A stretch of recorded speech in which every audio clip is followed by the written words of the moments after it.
देखिए बेटा, हमने कल डिस्कस किया था force on a moving charge, और उसके अंदर हमने ये बात डिस्कस की थी बेटा कि अगर कोई भी चार्ज मूव करते हुए किसी भी मैग्नेटिक फील्ड के अंदर आ जाती है तो उसके ऊपर फोर्स कितनी लगती है, उसका फार्मूला हमने किया था बेटा मैग्नीट्यूड का।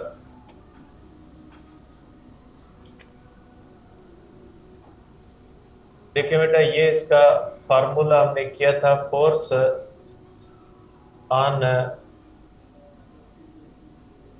Moving charge in magnetic field.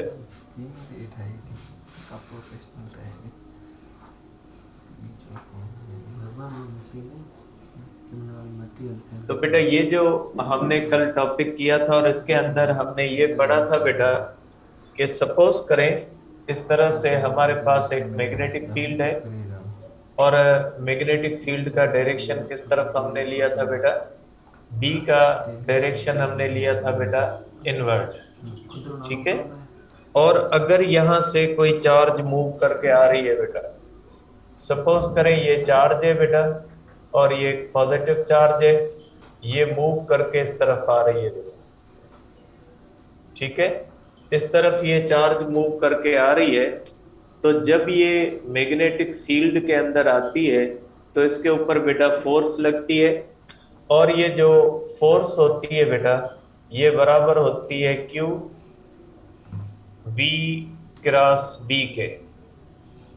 कल बेटा डिस्कस किया, और मैग्नीट्यूड ऑफ फोर्स का हमने फार्मूला किया था बेटा कि मैग्नीट्यूड ऑफ फोर्स का फार्मूला क्या कहता है। मैग्नीट्यूड ऑफ फोर्स का फार्मूला कहता है physical to Q B B sine theta. तो बेटा ये फार्मूला कहता है कि अगर ये चार्ज इस मैग्नेटिक फील्ड में जब आएगी तो इसके ऊपर जो ये फोर्स लगेगी मैग्नेटिक फोर्स, ये चार चीजों पे डिपेंड करती है बेटा। एक डिपेंड करती है मैग्नीट्यूड ऑफ चार्ज पे, दूसरा डिपेंड करती है मैग्नीट्यूड ऑफ वेलोसिटी पे, तीसरा डिपेंड करती है मैग्नेटिक फील्ड की स्ट्रेंथ पे, चौथा डिपेंड करती है एंगल पे।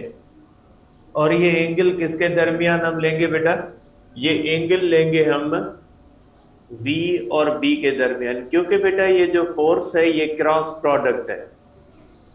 क्रॉस प्रोडक्ट किसके दरमियान है बेटा, वेलोसिटी के और मैग्नेटिक फील्ड के दरमियान फोर्स है बेटा, सॉरी मैग्नेटिक फील्ड और वेलोसिटी के दरमियान क्रॉस प्रोडक्ट है, और ये क्रॉस प्रोडक्ट फोर्स के बराबर होती है बेटा। अब बेटा ये फार्मूला कहता है कि magnetic force also depends upon angle. तो इसका मतलब क्या हुआ बेटा, इसका मतलब ये हुआ कि हर मूविंग चार्ज के ऊपर मैग्नेटिक फोर्स नहीं लगती बेटा। अब हर मूविंग चार्ज पे क्यों नहीं लगती बेटा, इसका रीजन क्या है, इसका रीजन बेटा ये एंगल है। क्योंकि आपको पता है जो क्रॉस प्रोडक्ट होती है बेटा वो डिपेंड करती है एंगल पे। जैसे टार्क होता है ना बेटा, टार्क क्या होता है, क्रॉस प्रोडक्ट है बेटा। सपोज करें ये मोमेंट आर्म है और ये फोर्स है बेटा, अगर इनके दरमियान एंगल 90 डिग्री है तो ये मैक्सिमम टार्क होगा। ठीक है बेटा। अगर इसके दरमियान इसको मैं इस तरह से खींचूं बेटा तो मोमेंट आर्म और फोर्स के दरमियान एंगल कौन सी हो जाएगी, जीरो, तो टार्क पैदा नहीं होगा बेटा। टार्क 0 डिग्री पे पैदा नहीं होता, क्योंकि टार्क क्या होता है बेटा, ये क्रॉस प्रोडक्ट होता है, और ये क्रॉस प्रोडक्ट किसके दरमियान होता है, ये होता है आर और एफ के दरमियान। और अगर आर और एफ के दरमियान एंगल 0 या 180 होगी तो टार्क पैदा नहीं होगा। तो बेटा ये चीज हमें बताती है कि ये जो मैग्नेटिक फोर्स है ये डिपेंड करती है, क्रॉस प्रोडक्ट है वेलोसिटी और मैग्नेटिक फील्ड पे बेटा। तो अगर हम देखें तो ये आप कह सकते हैं कि बेटा ये फोर्स जो होती है मैक्सिमम किस पे होती है बेटा, ये फोर्स मैक्सिमम होती है, force is maximum at 90 degree बेटा। फोर्स मैक्सिमम होती है 90 डिग्री पे, और ये मिनिमम किस किस पे होती है बेटा, फोर्स इज मिनिमम एट 0 और 180 डिग्री। मिनिमम का मकसद क्या होता है बेटा? मिनिमम का मकसद होता है जीरो बेटा। यहाँ पे मिनिमम का मकसद क्या होता है बेटा? जीरो होता है। तो आप कह सकते हैं कि फोर्स जीरो किस एंगल पे होती है बेटा? जीरो पे या 180 पे। तो ये पॉइंट आपको बताती है बेटा कि अगर कोई भी चार्ज पैरेलल या एंटी पैरेलल मूव करेगी मैग्नेटिक फील्ड के, इस तरह से बेटा, अगर ये मैग्नेटिक फील्ड है बेटा, इस तरह भी आप बना सकते हैं कि ये मैग्नेटिक फील्ड है बेटा, ठीक है। और अगर इस तरह से कोई भी चार्ज इसके पैरेलल मूव कर रही है, चाहे पॉजिटिव हो बेटा चाहे निगेटिव हो, तो इसके ऊपर फोर्स जो लगेगी बेटा वो जीरो लगेगी, ठीक है। अगर चार्ज पैरेलल जा रही है मैग्नेटिक फील्ड के, क्योंकि यहाँ पे थीटा क्या हो जाएगी बेटा? 0 डिग्री। और अगर इस तरह से हो बेटा कि इसी तरह अगर हम मैग्नेटिक फील्ड बनाए बेटा, और कोई भी चार्ज अगर इस तरफ मूव करे बेटा, अगर कोई भी चार्ज इस तरफ मूव करे बेटा, ठीक है, पॉजिटिव हो चाहे नेगेटिव हो, तो क्या करेगी बेटा? ये थीटा जो होगी ये हो जाएगी बेटा 180, और थीटा अगर 180 होगी तो फोर्स नहीं लगेगी बेटा। एंटी पैरेलल कहा जाता है इसको बेटा। तो बेटा ये चीज, ये पॉइंट हमें बताती है कि हर मूविंग चार्ज के ऊपर भी मैग्नेटिक फोर्स नहीं लगती। मैग्नेटिक फोर्स सिर्फ ऐसी मूविंग चार्ज के ऊपर लगती है जिसकी एंगल 0 या 180 के सिवा है। अगर एंगल 0 है या एंगल 180 है तो फोर्स नहीं लगेगी बेटा, ठीक है। तो आप कह सकते हैं कि हर मूविंग चार्ज के ऊपर फोर्स नहीं लगती बेटा, ठीक है। तो यहाँ पे कंडीशन बनती है कि magnetic field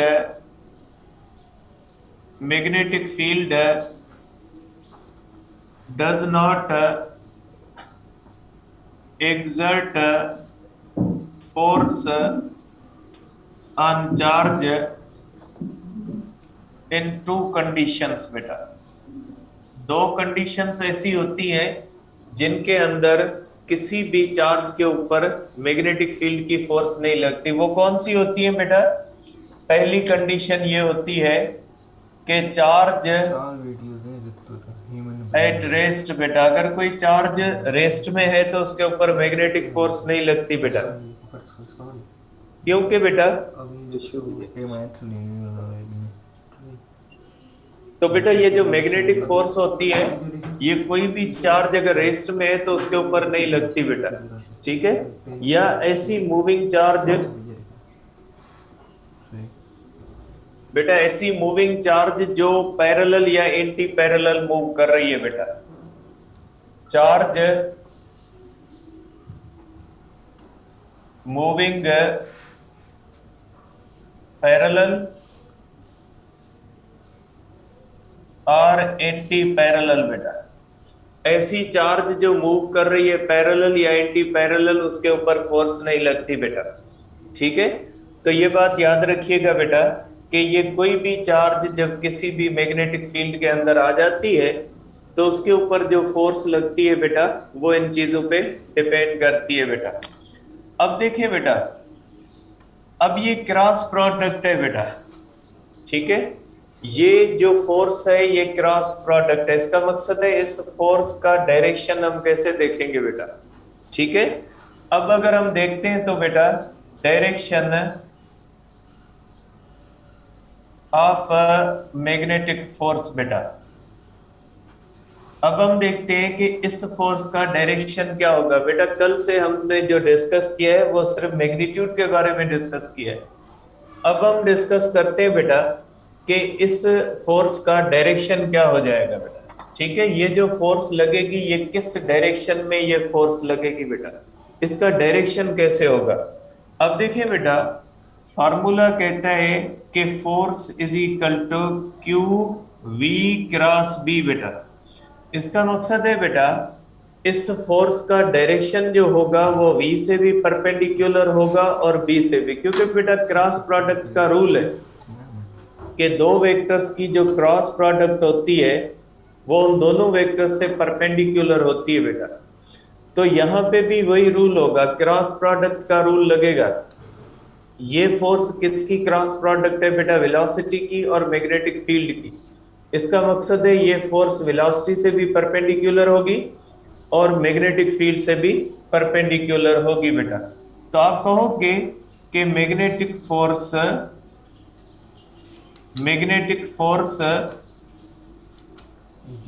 on moving charge is perpendicular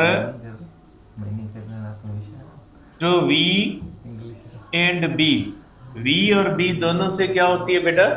perpendicular होती है। ठीक है बेटा। अब जैसे आपको पता है same as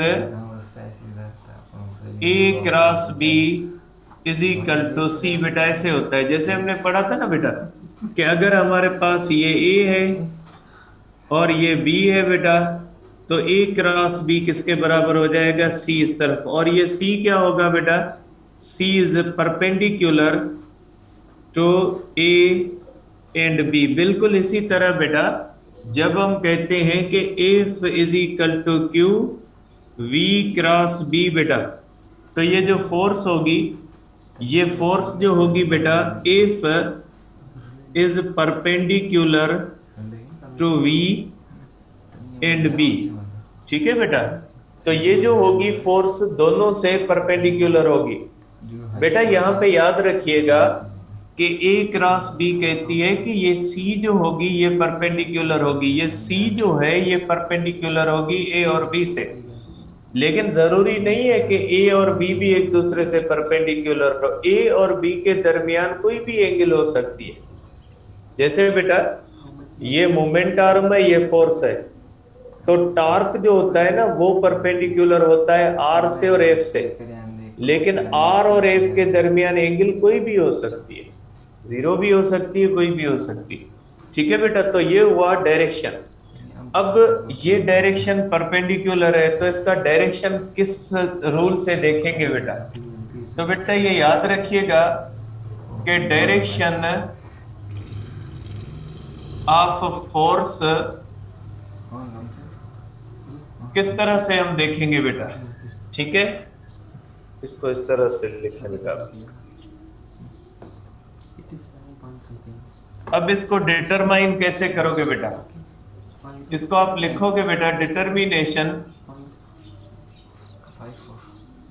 of direction of force. बेटा फोर्स का डायरेक्शन आप कैसे देखोगे बेटा?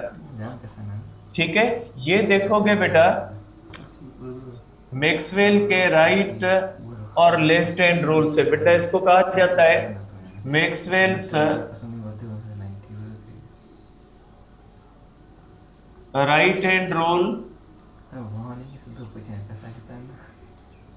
और फ्लेमिंग्स लेफ्ट हैंड रूल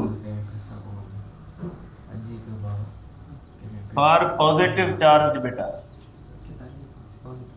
ठीक है, और निगेटिव के लिए बेटा लेफ्ट हैंड रूल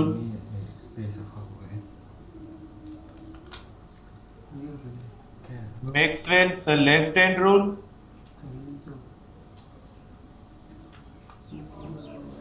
और Fleming's right hand rule for negative charge. बेटा ये डायरेक्शन ऑफ द फोर्स देखने के लिए इस्तेमाल किया जाता है बेटा। अब ये जो है वो फ्लेमिंग और मैक्सवेल का रूल होता क्या है बेटा? ये होता है बेटा इस तरह से, जो मैक्सवेल का रूल होता है वो इस तरह से होता है बेटा। इस तरह से हाथ को इस तरह से करना है, हाथ खड़े करने फिजिक्स के सामने इस तरह से बेटा। आपने हाथ को इस तरह से करना है सीधा। ये जो फिंगर्स है बेटा ये direction of the magnetic field दिखाएंगी। ये जो थंब है ये डायरेक्शन ऑफ द वेलोसिटी दिखाएगा, और ये जो पाम है ये डायरेक्शन ऑफ फोर्स दिखाएगा बेटा। अगर इस तरह से ये लेफ्ट हैंड रूल है बेटा, ये direction of the magnetic field है बेटा। ये जो होगा पाम है डायरेक्शन ऑफ फोर्स होगा बेटा, ये थंब जो होता है वो डायरेक्शन ऑफ वेलोसिटी, ये इस तरह से बेटा। ये मैक्सवेल का राइट हैंड रूल है और ये मैक्सवेल का जो है वो लेफ्ट हैंड रूल है बेटा, ठीक है। तो मैक्सवेल के रूल के मुताबिक बेटा आप क्या करोगे, जो फिंगर्स होती है बेटा, फिंगर्स किसका डायरेक्शन दिखाती है बेटा, मैग्नेटिक फील्ड का। और बेटा जो थंब होता है, thumb direction of the velocity बेटा, ठीक है। और उसके बाद बेटा पाम, ये डायरेक्शन ऑफ फोर्स बताएगी बेटा।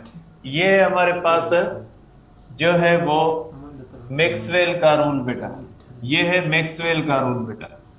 ये जो मैंने रेड कलर के अंदर लिखा है ये मैक्सवेल का रूल है बेटा, ठीक है। अब अगर हम करते हैं फ्लेमिंग्स रूल बेटा, तो फ्लेमिंग्स रूल थोड़ा मुश्किल होता है बेटा इसको यूज करना। फ्लेमिंग के रूल को थोड़ा इस्तेमाल करना मुश्किल होता है, बता मैं वो भी देता हूं आपको, ठीक है बेटा। फ्लेमिंग का रूल इस तरह से होता है बेटा, ठीक है, इस तरह से।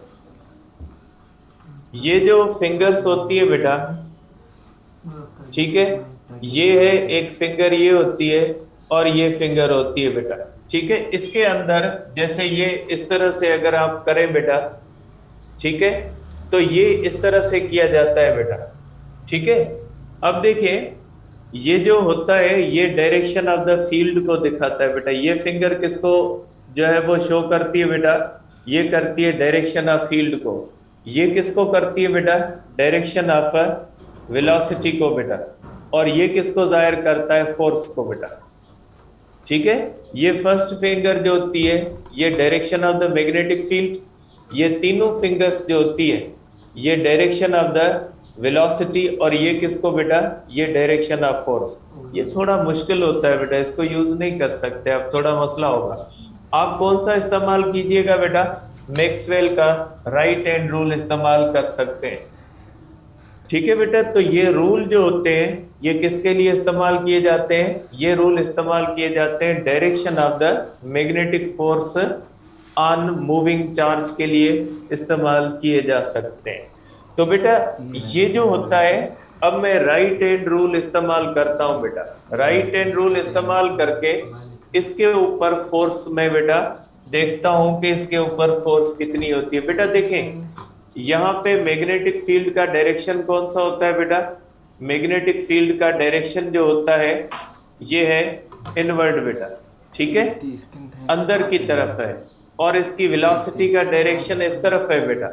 अगर आप इसके ऊपर फोर्स निकालना चाहें तो फोर्स कैसे निकालोगे बेटा, ये इस तरह से निकलेगी, क्योंकि ये पॉजिटिव चार्ज है। तो पॉजिटिव चार्ज के लिए कौन सा रूल इस्तेमाल करोगे बेटा, राइट हैंड रूल बेटा। ये हो जाएगा direction of the magnetic field, direction of the velocity, direction of the force. देखे बेटा ये हुआ बेटा, मैंने फिंगर अंदर की तरफ की, वेलोसिटी थंब वेलोसिटी की डायरेक्शन में, तो फोर्स किस तरफ हो गई बेटा, ऊपर की तरफ फोर्स हो गई। तो ये चार्ज जैसे ही आएगी इसके ऊपर इस तरफ फोर्स लगेगी और ये चार्ज इस तरफ निकल जाएगी।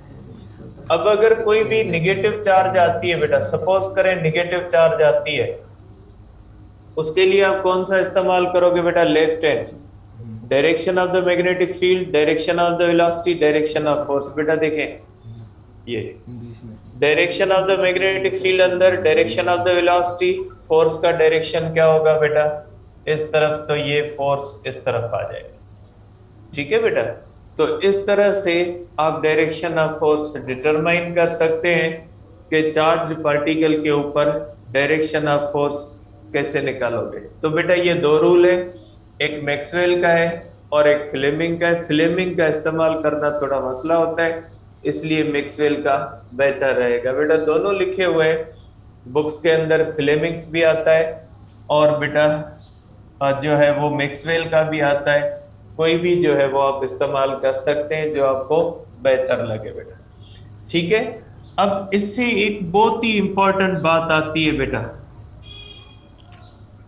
सबसे इंपॉर्टेंट बात ये होती है कि बेटा magnetic force is perpendicular to V and B. बेटा ये सिंबल परपेंडिकुलर की है, वर्ड परपेंडिकुलर की जगह पे आप ये सिंबल इस्तेमाल कर सकते हैं। हमने पढ़ा है बेटा कि ये मैग्नेटिक फोर्स किसके परपेंडिकुलर होती है बेटा, वी और बी के। चैप्टर 3 आपने पढ़ा होगा बेटा फर्स्ट ईयर के अंदर, मोशन एंड फोर्स। उस चैप्टर के अंदर एक बहुत ही इंपॉर्टेंट बात हम पढ़ते हैं बेटा कि किस कंडीशन में जो फोर्स होती है वो वेलोसिटी का मैग्नीट्यूड चेंज कर सकती है, और किस कंडीशन के अंदर फोर्स वेलोसिटी का मैग्नीट्यूड चेंज नहीं कर सकती। बेटा आपने प्रोजेक्टाइल के अंदर पढ़ा है कि प्रोजेक्टाइल का जो हॉरिजेंटल कंपोनेंट होता है वो यूनिफॉर्म रहता है, जबकि वर्टिकल कंपोनेंट जो होता है वो प्रोजेक्टाइल ऊपर जब जाता है तो कम होता है, जब नीचे आता है तो बढ़ता है। इसका रीजन क्या है बेटा? इसका रीजन है बेटा डायरेक्शन या angle between force and velocity बेटा। तो बेटा ये याद रखिएगा कि अगर फोर्स और वेलोसिटी के दरमियान एंगल एंगल 90 डिग्री के सिवा कोई भी है, मीन्स अगर वेलोसिटी और फोर्स के दरमियान एंगल 90 नहीं है, 0 है, 180 है, कोई भी है, तो बेटा ऐसी फोर्स उस वेलोसिटी का मैग्नीट्यूड चेंज कर सकती है। लेकिन ऐसी फोर्स जिसकी डायरेक्शन वेलोसिटी के साथ परपेंडिकुलर है, 90 डिग्री है, अगर फोर्स और वेलोसिटी के दरमियान एंगल 90 डिग्री है तो ऐसी force magnitude of velocity change नहीं कर सकती बेटा। आपने यूनिफॉर्म सर्कुलर मोशन के अंदर पढ़ा है बेटा, यूनिफॉर्म सर्कुलर मोशन होती है due to the centripetal force, और सेंट्रीपिटल फोर्स और टेंजेंशियल वेलोसिटी के दरमियान एंगल कौन सी होती है बेटा? एंगल होती है 90 degree. Therefore centripetal force can never change speed of the magnitude of tangential velocity which is called speed. आपने पढ़ा है बेटा यूनिफॉर्म सर्कुलर मोशन के अंदर मैग्नीट्यूड ऑफ वेलोसिटी चेंज क्यों नहीं चेंज होता बेटा? इसलिए कि सेंट्रीपिटल फोर्स की वजह से ये मोशन होती है। सेंट्रीपिटल फोर्स और टेंजेंशियल वेलोसिटी के दरमियान एंगल कौन सी होती है? 90 होती है। प्रोजेक्टाइल मोशन के अंदर आपने पढ़ा है हॉरिजेंटल, बेटा वहां पे ग्रेविटी एक्ट करती है और ग्रेविटी वर्टिकल फोर्स है, तो हॉरिजेंटल वेलोसिटी और वर्टिकल फोर्स के दरमियान एंगल कौन सी है? 90 है। इसलिए बेटा वहां पे हॉरिजेंटल कंपोनेंट का मैग्नीट्यूड कांस्टेंट रहता है। तो बेटा ऐसी फोर्स जो वेलोसिटी के साथ परपेंडिकुलर होती है, ऐसी फोर्स मैग्नीट्यूड ऑफ वेलोसिटी को चेंज नहीं कर सकती। मैग्नीट्यूड ऑफ वेलोसिटी को सिर्फ वही फोर्स चेंज कर सकती है जिस फोर्स की एंगल 90 डिग्री नहीं है विद द मैग्नेटिक फील्ड। अगर किसी भी फोर्स की एंगल 90 डिग्री है विद द मैग्नेटिक फील्ड, तो ऐसी फोर्स मैग्नीट्यूड ऑफ वेलोसिटी को चेंज नहीं कर सकती। तो यहाँ पे देखें बेटा कि इस फोर्स की एंगल कौन सी है बेटा? 90 है, वी एंड पी। देयरफॉर आप कहोगे बेटा कि मैग्नेटिक फोर्स, ठीक है बेटा, मैग्नेटिक फोर्स जो होती है बेटा, magnetic force can not change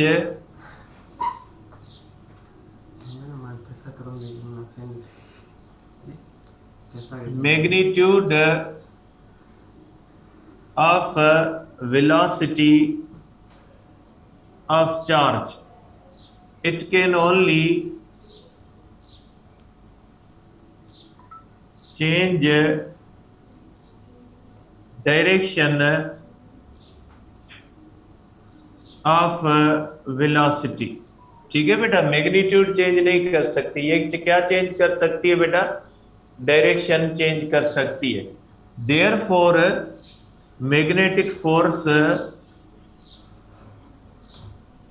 is also called deflecting force बेटा। इसको क्या कहा जाता है बेटा? डिफ्लेक्टिंग फोर्स कहा जाता है। मैग्नेटिक फोर्स को क्या कहा जाता है बेटा? मैग्नेटिक फोर्स को डिफ्लेक्टिंग फोर्स भी कहा जाता है। और इसको डिफ्लेक्टिंग फोर्स क्यों कहा जाता है बेटा? डिफ्लेक्टिंग फोर्स का मकसद क्या है? डिफ्लेक्टिंग फोर्स का मतलब होता है बेटा कि ऐसी force which can not change speed और मैग्नीट्यूड ऑफ वेलोसिटी बेटा। ऐसी फोर्स जो मैग्नीट्यूड को चेंज न कर पाए, तो ऐसी फोर्स को क्या कहा जाता है बेटा? Deflecting force. तो ये याद रखिएगा बेटा कि कोई भी मूविंग चार्ज जब मैग्नेटिक फील्ड के अंदर आएगी तो मैग्नेटिक फील्ड उसका डायरेक्शन तो चेंज कर सकती है, लेकिन उसका मैग्नीट्यूड ऑफ वेलोसिटी चेंज नहीं कर सकती। और अगर मैग्नीट्यूड ऑफ वेलोसिटी चेंज नहीं कर सकती तो ऐसी फोर्स को क्या कहा जाता है बेटा? डिफ्लेक्टिंग फोर्स कहा जाता है। ठीक बेटा। अब एक आखिरी बात मैं लिखता हूं बेटा, ये डिस्कस मैं आगे करूंगा रिलेटेड यहाँ पे, इसलिए मैं इसका जो है वो पॉइंट लिख देता हूं, बाकी जहां पे आएगी मैं खुद ही इसको डिस्कस कर दूंगा बेटा। ठीक है बेटा। तो ये होता है पाथ ऑफ चार्ज्ड पार्टिकल, ठीक है, इन बी। ठीक है बेटा। पहली पॉइंट ये है कि थीटा इज 0 और 180, तो बेटा अनडिफ्लेक्टेड होता है। ठीक है। दूसरा होता है बेटा कि अगर थीटा 90 डिग्री तो पाथ सर्कुलर होगा बेटा। ठीक है। और सर्कुलर होगा लेकिन यूनिफॉर्म सर्कुलर मोशन होगी। और अगर तीसरा है बेटा theta greater than 0 less than 90 degree बेटा। ठीक है।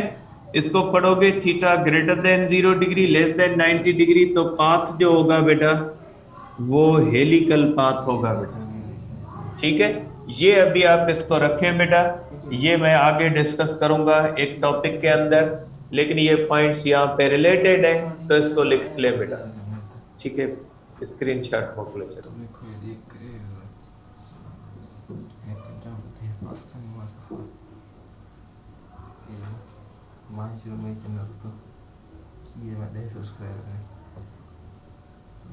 अब देखिए बेटा, अब आ जाए अब नेक्स्ट टॉपिक के ऊपर बेटा। ये चले इस पॉइंट को डिस्कस कर लेते हैं, फिर आप कंफ्यूज हो गए बेटा। अब पाथ को हम यहीं पे डिस्कस कर लेते हैं बेटा।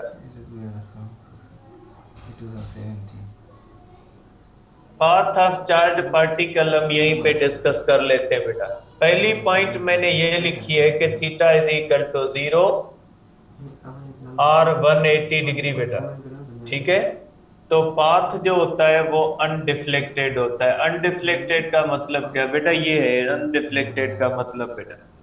सपोज करें बेटा ये हमारे पास एक मैग्नेटिक फील्ड है बेटा। ठीक है। ये इस तरह से हमारे पास एक मैग्नेटिक फील्ड है बेटा।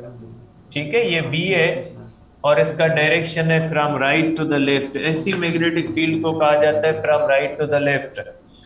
अब बेटा अगर कोई भी चार्ज पार्टिकल है बेटा, पॉजिटिव चार्ज है या निगेटिव चार्ज है बेटा, अगर इस तरफ जाएगी तो थीटा क्या हो जाएगी बेटा? थीटा होगी 180 डिग्री। फोर्स क्या हो जाएगी? 0। तो बेटा ये चार्ज जैसे आ रही है ना, इसी तरह सीधी गुजर जाएगी, इसका रास्ते के अंदर डिफ्लेक्शन नहीं आएगी, इसलिए कहा जाता है थीटा 0 या 180 बेटा। अगर ये चार्ज पार्टिकल इस तरह से आ रहा है, थीटा क्या होगी बेटा? 0, फोर्स होगी 0, तो ये इसी तरह गुजर जाएगा। तो बेटा कोई भी चार्ज पार्टिकल अगर किसी भी मैग्नेटिक फील्ड के अंदर 180 पे आता है या 0 पे आता है, तो ऐसा चार्ज पार्टिकल उस मैग्नेटिक फील्ड में से बगैर किसी भी डिफ्लेक्शन के गुजर जाएगा, और बगैर किसी डिफ्लेक्शन के जिस तरह से आएगा उसी तरह से गुजर जाएगा। और इसका पाथ जो होगा, ऐसे पाथ को स्ट्रेट पाथ भी कहा जाता है बेटा इसको। ठीक है। अब दूसरी पॉइंट है बेटा इसके अंदर, दूसरी पॉइंट होती है बेटा कि अगर theta is equal to 90 degree, तो पाथ होगा बेटा सर्कुलर और मोशन इसकी होगी यूनिफॉर्म सर्कुलर मोशन बेटा। अब देखिए बेटा, इसको बनाए आप, सपोज करें बेटा ये मैग्नेटिक फील्ड है इस तरह से। सपोज करें बेटा ये हमारे पास मैग्नेटिक फील्ड है बेटा, ठीक है, इस तरह से ये मैग्नेटिक फील्ड है बेटा, ठीक है, ये हमारे पास इस तरह से मैग्नेटिक फील्ड है बेटा। अब सपोज करें बेटा कि अगर कोई भी चार्ज पार्टिकल इस तरह से आ रहा है, पॉजिटिव चार्ज है बेटा, ठीक है, ये पॉजिटिव चार्ज बेटा इस तरह से आ रही है, तो ये इसकी वेलोसिटी है बेटा, और मैग्नेटिक फील्ड का डायरेक्शन डाउनवर्ड है बेटा। अब ये चार्ज पार्टिकल जैसे ही मैग्नेटिक फील्ड के अंदर दाखिल होगा तो इसके ऊपर फोर्स किस तरफ लगेगी, ऊपर की तरफ। तो बेटा ये चार्ज पार्टिकल जैसे ही इसके अंदर आएगा तो ये चार्ज पार्टिकल को बेटा फोर्स जो लगेगी ये इस तरफ लगेगी, ठीक है, क्योंकि बेटा ये इस तरफ होगा, और ये चार्ज पार्टिकल के ऊपर जब फोर्स ऊपर की तरफ लगेगी बेटा तो ये चार्ज पार्टिकल इस तरह से डिफ्लेक्ट करेगा बेटा, ठीक है। अब जब ये चार्ज पार्टिकल इस तरफ डिफ्लेक्ट करेगा बेटा तो इसके ऊपर फोर्स किस तरफ लगेगी बेटा, इस तरफ, तो ये फोर्स इसको इस तरफ लगेगी बेटा। अब जब ये चार्ज पार्टिकल के ऊपर फोर्स इस तरफ लगेगी तो ये चार्ज पार्टिकल बेटा इस तरफ आएगा, जब ये इस तरफ आएगा तो फोर्स बेटा इसको इस तरफ लगेगी, जब ये चार्ज पार्टिकल के ऊपर फोर्स इस तरफ लगेगी बेटा तो ये चार्ज पार्टिकल इस तरह से आएगा, अब फोर्स इसको इस तरफ लगेगी और ये इस तरह से मूव करना शुरू कर देगा। तो बेटा देखें इस तरह है, जैसे जैसे ये चार्ज पार्टिकल आता जाएगा फोर्स आप पाम की तरफ देखते जाए, ये इस तरह से इसके अंदर सर्कुलर मोशन के अंदर आएगा, और इस कंडीशन के अंदर मैग्नेटिक फोर्स बन जाती है सर्कुलर फोर्स, और इसका पाथ क्या हो जाता है बेटा, पाथ हो जाता है सर्कुलर, और सेंट्रीपिटल फोर्स जो होती है can not change magnitude of velocity, therefore uniform circular motion हो जाती है। तो इसकी मोशन क्या हो जाती है बेटा, यूनिफॉर्म सर्कुलर मोशन होती है बेटा, ठीक है। तो इस तरह से आप इसको कर सकते हैं कि इसका पाथ जो होता है बेटा वो सर्कुलर पाथ होता है, ठीक है। अब तीसरा मैं डिस्कस कर लेता हूं यहाँ पे कि तीसरी पॉइंट क्या कहती है बेटा। तीसरी पॉइंट कहती है बेटा कि theta greater than 0 degree less than 90 degree. बेटा इसको ऐसे नहीं पढ़िएगा कि 0 degree less than theta, theta less than 90, गलत है बेटा। आप इसको पढ़ोगे theta greater than 0 degree, theta less than 90 degree बेटा, ठीक है। इस तरह से अगर मैग्नेटिक फील्ड है बेटा, वही सेम मैग्नेटिक फील्ड बेटा, सपोज करें इस तरह से मैग्नेटिक फील्ड है बेटा, ठीक है, और ये चार्ज पार्टिकल बेटा, ये चार्ज पार्टिकल अगर इस तरह से आ रहा है बेटा तो ये वेलोसिटी है बेटा, और ये थीटा जो होती है बेटा न 90 डिग्री है ना ही 0 या 180 डिग्री है बेटा, ठीक है। तो इस तरह से जब ये चार्ज पार्टिकल आएगा तो इसके ऊपर बेटा इस तरह से फोर्स लगेगी और ये हेलिकल पाथ लेगा और ये इस तरह से मूव करेगा बेटा, और इसको कहा जाता है बेटा हेलिकल पाथ बेटा, ठीक है। ये तीनों चीजें ध्यान में रखिएगा कि ये अगर 0 डिग्री है तो ये पाथ होगा, 90 डिग्री है तो ये होगा, अगर 0 या 180 है तो ये पाथ होगा। इसको पाथ को कहा जाता है बेटा हेलिकल पाथ, ठीक है बेटा। तो ये आपका जो है वो फर्स्ट टॉपिक इस चैप्टर का कंप्लीट होता है, जो हमें बताता है कि कोई भी मूविंग चार्ज अगर किसी भी मैग्नेटिक फील्ड के अंदर आ जाती है तो उसके ऊपर जो फोर्स लगती है उसका मैग्नीट्यूड क्या होता है, या उसका डायरेक्शन क्या होता है, उसका बिहेवियर क्या होता है, वो फोर्स डिफ्लेक्टिंग फोर्स क्यों कहलाती, वो फोर्स मैग्नीट्यूड और वेलोसिटी क्यों चेंज नहीं कर सकती, सब चीजों को बेटा हमने डिस्कस किया है।